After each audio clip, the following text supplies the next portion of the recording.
Bonsoir à tous, merci de votre fidélité à notre antenne New World Info 1. Dans l'invité ce jour, nous allons parler Togo, climat, post-électoral, le MCD de Traoré interpelle les diplomates. Pour passer le sujet à la loupe, pour notre invité, son nom Kader Atiacha, il est le secrétaire administratif adjoint, commissaire chargé de l'organisation du bureau national de MCD. Kader, bonsoir. Bonsoir, monsieur. Vous allez bien? Je vais bien. Alors, d'entrée de jeu, si vous le permettez, bien sûr, comment se porte le MCD après les élections présidentielles du 22 février dernier? Oui, merci d'abord pour l'opportunité que vous nous offrez sur ce plateau. Et après tout, je dirais que le MCD se porte très bien. Très bien? Très bien. Malgré la défaite mais la contre-performance du MCD n'est pas seulement liée à la situation interne du MCD. Oui. C'est une situation générale qui touche tous les partis politiques.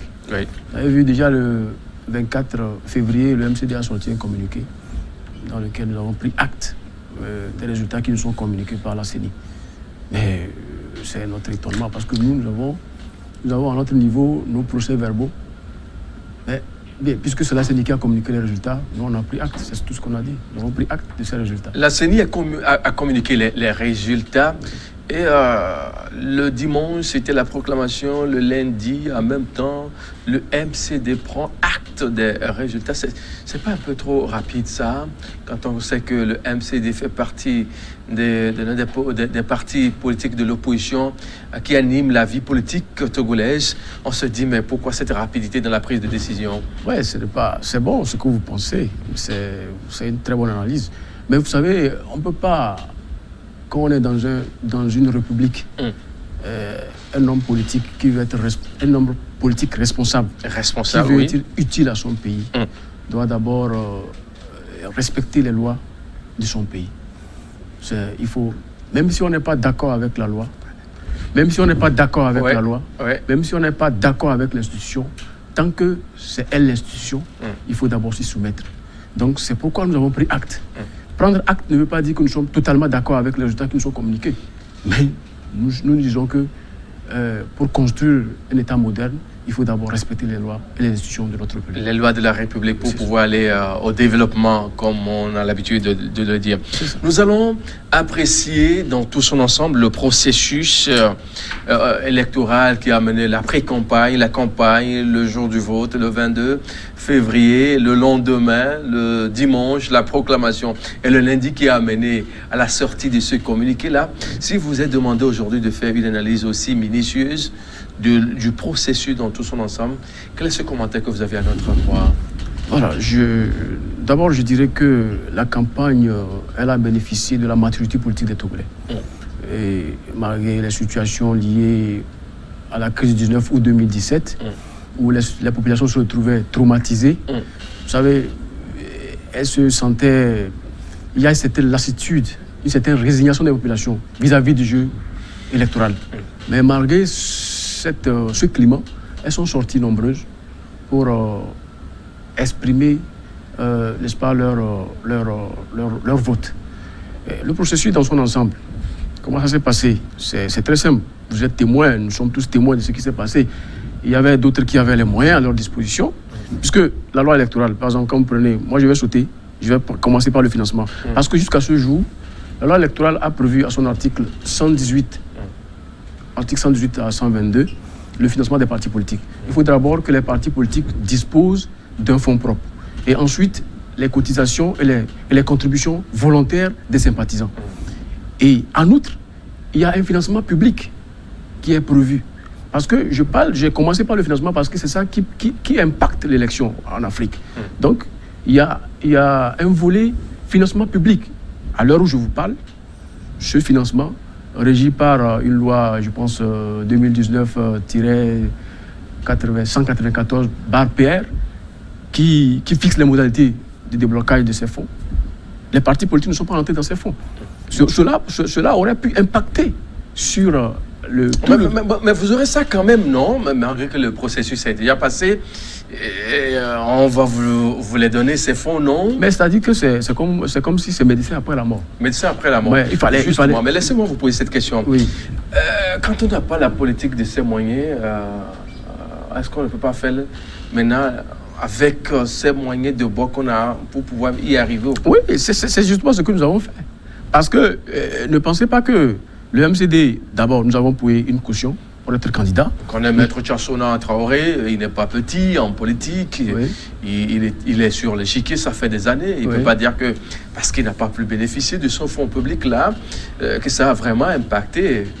Parce qu'aujourd'hui, le problème n'est pas qu'on a attribué à d'autres partis sans que vous n'ayez pas ce fonds-là. Oui, mais c'est ça. Mais pourquoi? Le droit a été bafoué. C'est un droit prévu par le Code électoral. Donc, pour que le processus soit normal sur tout le long du processus, c'est-à-dire que pour que le processus soit normal, il faut que tous les points prévus par le Code électoral soient respectés. Vous voyez? Donc, aujourd'hui, il ne s'agit pas de dire, bon, il faut que... Par exemple, dans le même Code électoral, il est prévu que les dépenses des partis politiques, déjà, je vais faire appel à l'article 120, que les dépenses des partis politiques ne doivent pas dépasser la barre de 500 millions. 500 millions. Aujourd'hui... Les gens ont dépassé? Les gens ont dépassé la barre. D'abord, c'est une violation même du Code électoral.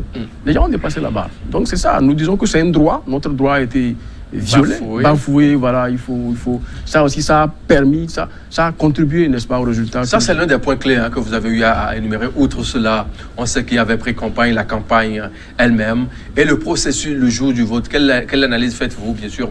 Le jour du vote, vous savez, c'est clair. Il y a eu des bourrages d'urnes. Enfin, vous avez les preuves de ce que vous dites. Mais je ne suis pas ici sur un plateau, c'est un tribunal. Moi, je suis à une émission. Sinon, j'aurais pu vous déballer toutes les preuves à notre disposition. Parce que le parti a ses délégués. Nous avons des délégués. Vous avez des délégués? Oui, nous avons des délégués. Nous avons travaillé.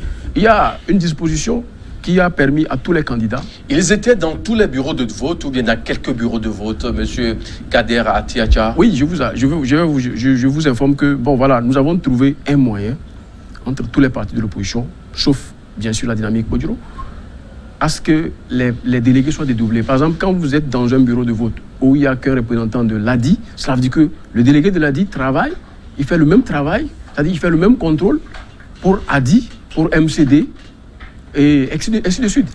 Est-ce que sur ce point-là, est-ce qu'on peut parler bien sûr de la fiabilité des résultats, ce que vous aurez comme coordonnées ou bien chiffres après là, est-ce que celui-là il est censé être fidèle à ces chiffres-là? Oui, justement ça a été. Il n'y a pas que ces délégués-là. Nous avons nos propres délégués qui nous ont envoyé des rapports. Et ces rapports prouvent à suffisance et qu'il y a eu des bourrages d'urnes. Il y a non seulement des bourrages d'urnes, mais il y a aussi des votes de mineurs et des votes par procuration qui ont permis même d'amplifier la fraude électorale. En fait, ça c'est le constat fait par le MCD. Je pense que c'est le constat fait. En général, c'est le constat qui est fait par tous les partis politiques. Quand je parle de bourrage des urnes, c'est un constat général de tous les partis politiques. Et l'opposition? Bien sûr. Les gens ont remarqué cela. Ça a été remarqué. Et ça a été décrié. Mais seulement... Bon, voilà. Mais comment peut-on expliquer cette débâcle, bien sûr, de l'opposition au scrutin du 22 février dernier? Non, cette débâcle, c'est pas... Moi, je dirais pas que c'est une débâcle, hein. Il faut qu'on écoutez, se voit pas le visage. Écoutez, quand vous êtes face à... Le premier sortant avec 70,78% et le deuxième... Mais ça, c'est le résultat. Autour de... C'est le résultat. Oui, je vous dis que ça, c'est le résultat donné par une CENI partisane. Mais souvent, quand on va aux examens ou bien à la composition du premier sans deuxième... Oui. Permettez-moi de faire comprendre que ça, c'est le résultat donné par une CENI partisane. Parce qu'au jeu de... Est-ce qu'on peut parler à ce niveau-là d'une CENI partisane? Ouais, parce que... Quand on sait qu'il y a plusieurs partis de l'opposition qui se retrouvent dans la commission. Lesquels, par exemple? Mais il y a des représentants. Lesquels? Il y a des représentants. Il y a le représentant du NET, il y a le représentant du CAR. Écoutez, il y a des représentants d'autres partis politiques. Là, vous citez des partis. D'une CENI partisane. Vous citez des partis qui ne font même pas partie du jeu électoral et qui sont, l'opinion nationale connaît leur position à ce jour.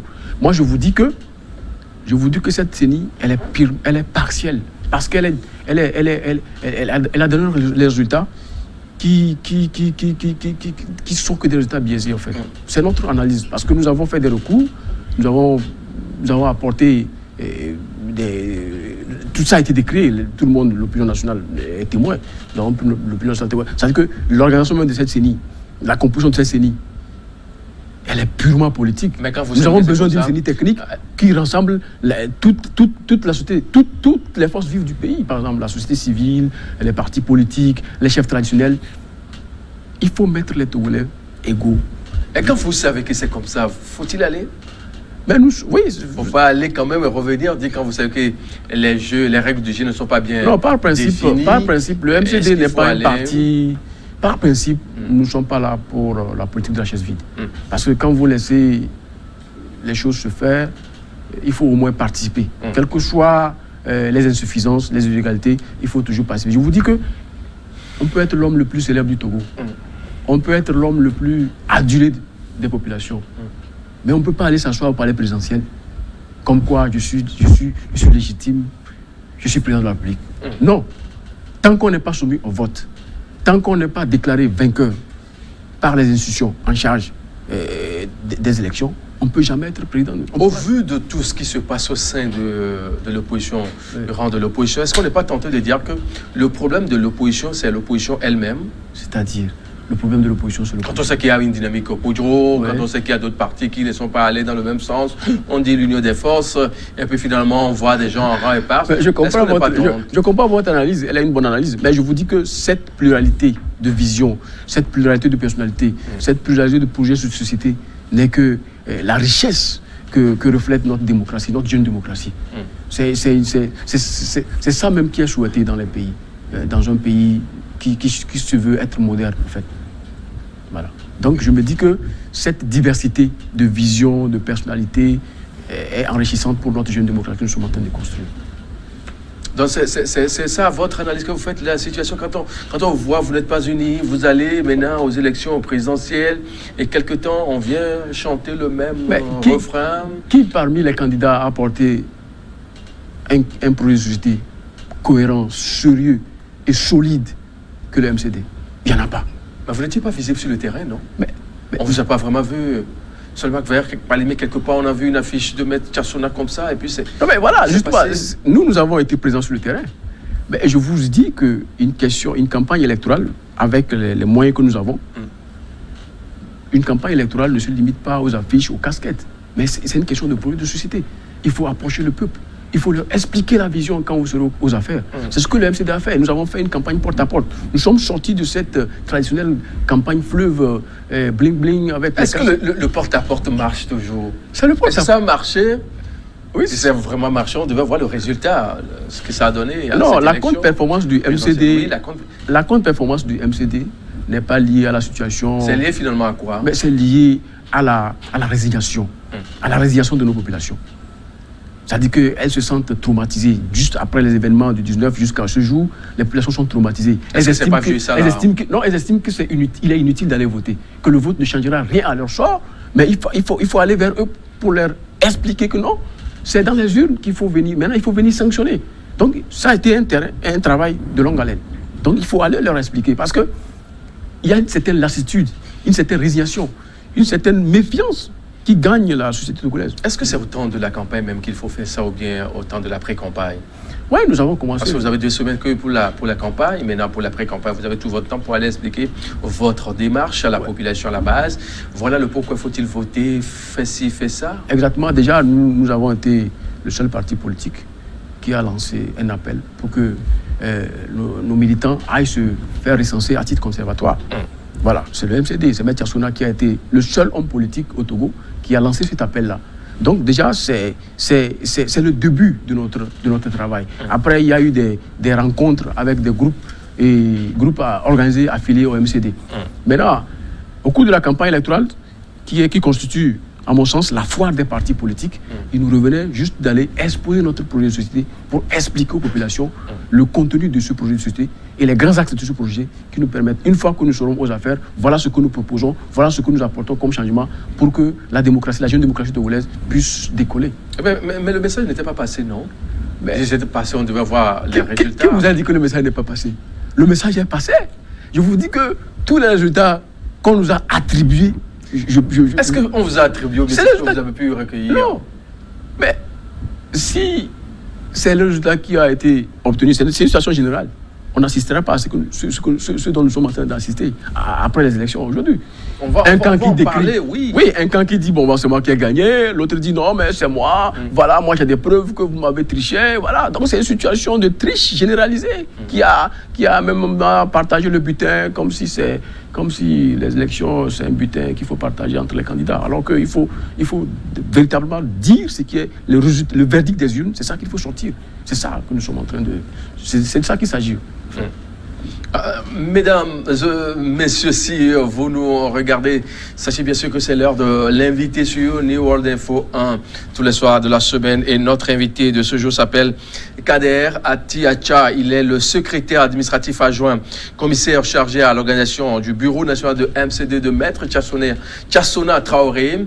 Et nous passons à la loupe l'actualité post-électorale, cette fois-ci sur ce plateau. Alors, comment peut-on expliquer réellement cette crise post-électorale quand on sait que vous avez eu le courage de constater les résultats donnés par la CENI juste le lendemain de cette proclamation?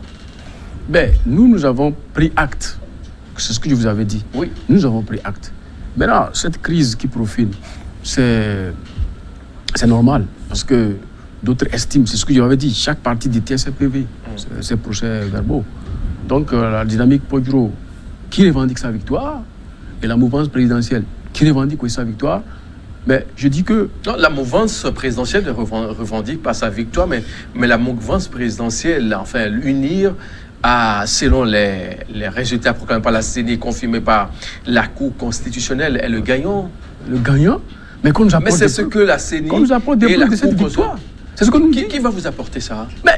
C'est ce qui a été dit par le... Seule la CENI et puis la Cour constitutionnelle ont le monopole de ces résultats. Oui, je ne refuse pas. Mais s'ils proclament, c'est fini. C'est fini, il n'y a pas de recours. Donc, même si vous avez des procès-verbaux qui attestent que vous avez 5% de suffrage et qu'on vous donnez 2, aux autres vous trouvez 3%, donc il faut se taire parce que, voilà, c'est clos. Parce que non, il faut apporter des preuves. Voilà pourquoi moi je suis d'accord.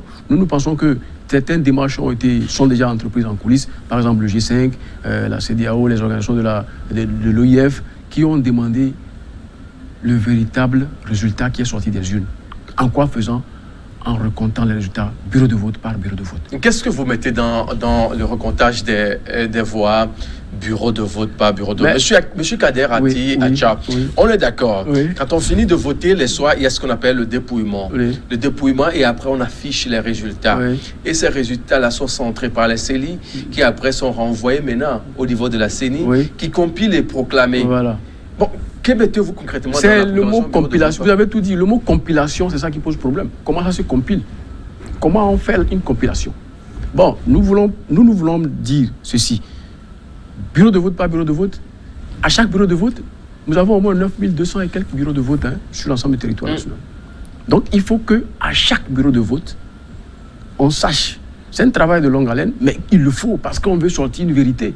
Mais quand on nous dit, chaque bureau de vote centralise les résultats qu'elle envoie, comment l'appelle-t-on, à la CENI maire, qui compile, c'est cette compilation qui cause problème. C'est pourquoi nous sommes, au lieu de compiler, allons-y bureau de vote par bureau de vote, au finish, nous saurons réellement qui a gagné les élections. Il y a une chose qui demeure toujours floue. Hein? Oui, bureau de vote par bureau de vote, ça veut dire concrètement quoi? Ça veut dire parce que ça pose un problème pour ceux qui nous suivent actuellement. Oui. Ils se demandent, mais finalement, c'est quoi bureau de vote par bureau de vote? Vous demandez, l'opposition demande bien sûr vis-à-vis des résultats qui ont été proclamés par la CENI, qui en temps a été retravaillé, enfin fouillé de fond en comble pour être confirmé au niveau de la Cour constitutionnelle. Oui, voilà, nous, ce qu'on n'entend pas bureau de vote, c'est juste que dans chaque... On va se mettre à proclamer par les 9200 et quelques bureaux de vote là, les proclamer comme ça de Djarkmanga à 5KC, à VV, à VV, à Clomagnon, on dit à Daï, je sais pas ce qu'il y a de Tové ou à Gou, on proclame bureau de vote par bureau. Si, par exemple, dans la commune de Lomé, on a 50 bureaux de vote, on proclame les 50... Mais qu'est-ce que vous trouvez de compliqué dans ça, quand il s'agit de la vie d'une nation? Finalement, à quoi servir les CELI? Les CELI. Oui. S'il faut faire comme ça, vaut mieux de ne pas... Oui, à chaque bureau de vote, les bureaux de vote sont liés aux CELI. À chaque fois qu'on a... Les bureaux de vote sont les résultats. Oui. Et chaque délégué prend note. Oui. Maintenant, on centralise ces bureaux de vote. Mais les CELI, leur rôle, c'est quoi en fait? C'est de fournir le matériel nécessaire à l'élection. C'est ça, c'est pour détacher un peu la CELI maire qui se trouve à Lomé, pour désengorger un peu, pour envoyer vers l'intérieur du pays. Moi, je pense que politiquement, c'est leur rôle. Et après le vote? Après le vote. Mais il faut qu'elles aient des résultats. Mais si le fait de leur donner ces résultats, de leur fournir ces résultats et de leur demander d'envoyer à la CENI pour la centralisation pose problème, alors il faut qu'on compte. On compte et on les transmet. Là, tout le monde sait que dans tel bureau, c'est moi qui ai gagné. C'est X qui a gagné. Donc, au finish, la CELI a les résultats, mais elle ne peut pas les modifier. Ne peut plus. Parce que tout le monde sait. Mais maintenant, ce qui pose problème, le fait de les envoyer à la CELI qui les compile, qui les envoie, c'est ça qui pose problème. C'est pourquoi même les diplomates en poste ont demandé que cela se fasse de bureau de vote en bureau de vote. Parce qu'il y a plus de clarté. Que dit le code électoral dans tout son ensemble? Le code électoral. Oui. Pour la proclamation des résultats. Vous savez, notre code, c'est pourquoi je vous parlais tantôt de ce code électoral. Le code électoral. L'opposition est à l'Assemblée, l'opposition a contribué à la vote de certaines lois. On ne veut pas dire quand même aujourd'hui que c'est parce que l'on n'a pas été gagnant aux élections présidentielles qu'il faut maintenant dire que tout a été biaisé d'avance. Il y a des oppositions à l'Assemblée, comme vous le dites.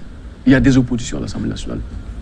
Donc, ce qui veut dire que dans votre rang, il y a opposition dans l'opposition. Non, je ne dis pas que... Non, mais c'est ça ce que vous dites. Il y a l'opposition à voter les lois. Vous savez ce qui s'est passé après les événements. Moi, je me suis toujours à partir du 19 août, ce qui s'est passé. Et ce qui a conduit à la mise en place le vote de ce code électoral. Le code électoral n'a pas été suivi sur toute la ligne. Si le code avait été suivi sur toute la ligne, je ne pense pas que le financement des partis politiques poserait problème, parce qu'il est prévu par le code électoral.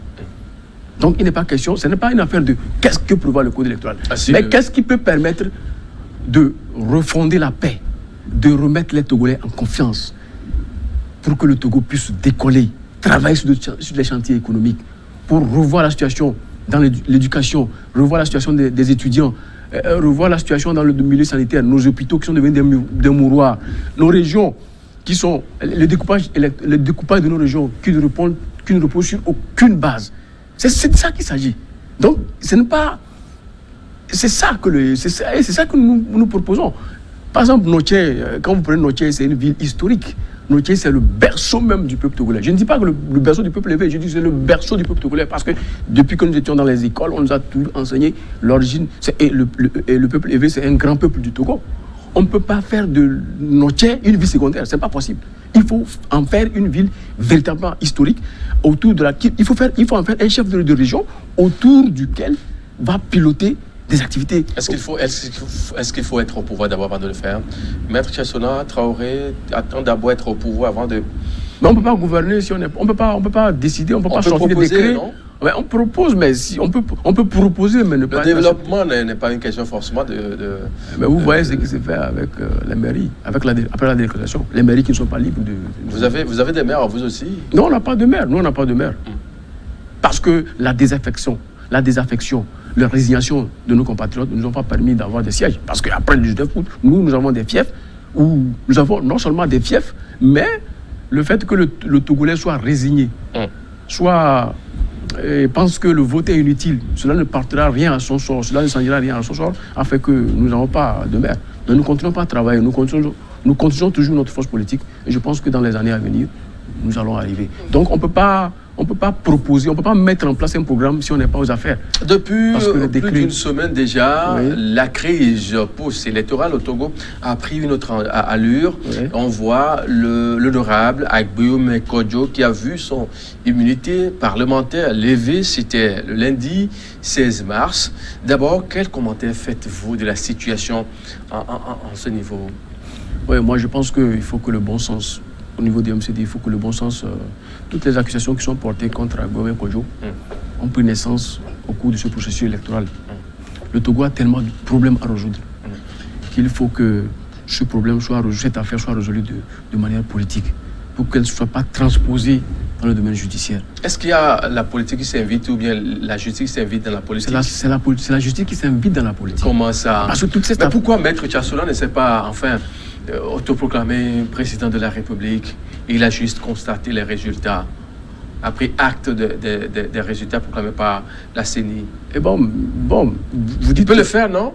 Qui peut le faire? Maître Tchasouna peut le faire, non? Il peut le faire. Non, mais il peut le faire. Et ça dépend des résultats que nous avons eus. Nous, on a des résultats qui nous attestent que nous n'avons pas gagné, mais nous ne sommes pas dans cette position-là. Mais ça dépend à chaque parti politique de défendre ses intérêts après les élections. Ce n'est pas... Nous ne pouvons pas nous proclamer président de la République si nous n'avons pas gagné. Ça, c'est de l'imposture. Donc, nous ne pouvons pas faire cela. Mais si Agbeome, la dynamique Podjoro, estime aujourd'hui qu'elle a gagné les élections, c'est son devoir de défendre ça. Comment on peut estimer ça si les résultats proclamés par la CENI disent autre chose et Agbeome, ses recours n'ont rien démontré de concret, sinon ce que la Cour a dit? Bon, alors vous posez la question à la dynamique Podjoro, parce que c'est à elle de vous apporter des preuves. Moi, à ce que je sais, c'est la dynamique Podjoro qui revendique sa victoire. C'est à elle d'apporter des preuves à l'opinion nationale et internationale. Voilà, noir sur blanc, c'est nous qui avons gagné les élections.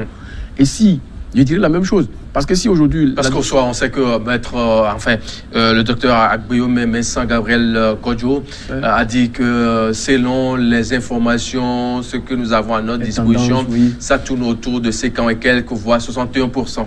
Oui, mais c'est ce que je vous dis. Il n'y a pas de précision? Mais il n'y a pas de précision, c'est ce que je vous dis, ça dépend des rapports qu'ils ont eus, de leurs délégués. Maintenant, ce que nous leur demande, c'est de justifier cela, d'apporter des preuves matérielles qui prouvent que, voilà, aux yeux de l'opinion nationale et internationale... Que proposait justement le MCD pour décanter la situation, puisqu'on est déjà à la fin de l'entretien? Le MCD préconise que le bon sens guide les acteurs politiques, la société civile, les partenaires en développement, le G5, la CEDEAO, pour que cette crise soit résolue. Qu'elle ne soit pas transposée dans le domaine judiciaire, mais qu'elle soit purement résolue de manière politique. Parce que le Togo a tellement de problèmes. Il faut faire vite pour attaquer d'autres chantiers de développement, parce que le peuple a faim. Un message à l'endroit de tous les Togolais qui nous suivent actuellement un peu partout sur le globe. Oui, notre message, c'est savoir l'endroit de la jeunesse qui doit prendre ses responsabilités dans le débat politique. La jeunesse doit s'inviter dans le débat politique. Et je pense que le MCD nous donne cette opportunité. C'est un parti qui est ouvert à la jeunesse et qui nous permet d'éclore nos idées, de prendre part dans les instances partisanes du parti et d'apporter notre contribution. Parce que la jeunesse, aujourd'hui, représente plus de la moitié de la population. C'est à elle. Elle est l'épine dorsale de la nation. Elle doit penser à la responsabilité de se faire confiance, de revenir dans le débat politique. Voilà. Merci beaucoup à vous, Kader Atiacha. Je rappelle que vous êtes bien sûr secrétaire administratif adjoint, commissaire chargé à l'organisation du bureau national de MCD. Merci, c'est moi qui vous remercie. Transmettez nos salutations à Maître Tchasouna. Je ne manquerai pas. Monsieur, c'est ainsi que nous marquons une pause à cet entretien. On va se retrouver dans une dizaine de minutes avec Regard croisé.